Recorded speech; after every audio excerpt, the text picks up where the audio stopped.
Yo, shoutout nga pala kay Boss Boys ng DK Records since day 1, Sir Double Zero, Sir Aldrin Remulla, Boss Nico Pacho, Mark Asinita, Nelmar De Leon, Sex Bomb ng Kawit, Konsyala at kay Boss Nick. Game, Glock 9 Tribal, 44 bars, let's go! Parang bituin nga sa langit, hirap sungkitin, pero papalag pa rin dahil nga bagong hain. Di na bago sa'kin, ganun pa din adika. Hindi para sungkitin, kung hindi pa para sa'kin, kundi para lupitan at mas lalong higitan yung dating ako na pinagtatawanan. Mababaw daw sumulat hanggang dito na lang, pero gustong patunayan sa naniniwala sa'kin. Kahit na magpahinga, meron tong ibubuga. Kahit pa akong makalaban sa'kin ay 5-5, pero hindi umubra mga gustong makaisa. Kung may inggit man sa'kin ay bahala na sila. Mas walang mararating kung iintindihin sila.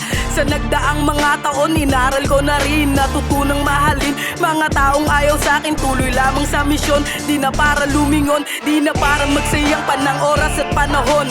Tuloy-tuloy pa din kahit mataas tensyon, basta malinis pa rin hangarin at intensyon. Dami ng magagaling, hirap na maging iba, pero ang sarap din na isa ka sa kanila. Inaabangan nga ng tao na merong karing bago, at pagdating nga sa akin malabo na mabigo. Kayo inspirasyon ko kaya hindi to huminto.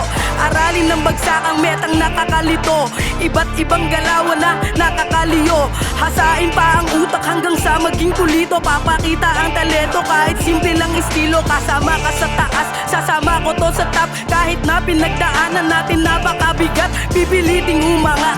Karamay mo ko pare, walang halong panunumbat. At hindi ito magmamalalim, at hindi po mag-ahangin. Hinayaan ko na lang na kusa nyo na mapansin na kahit na papano meron ding angking galing. Kung utak ang sukatan pagdating sa sulatan, kabitin nyo po ako, la akong inaatrasan.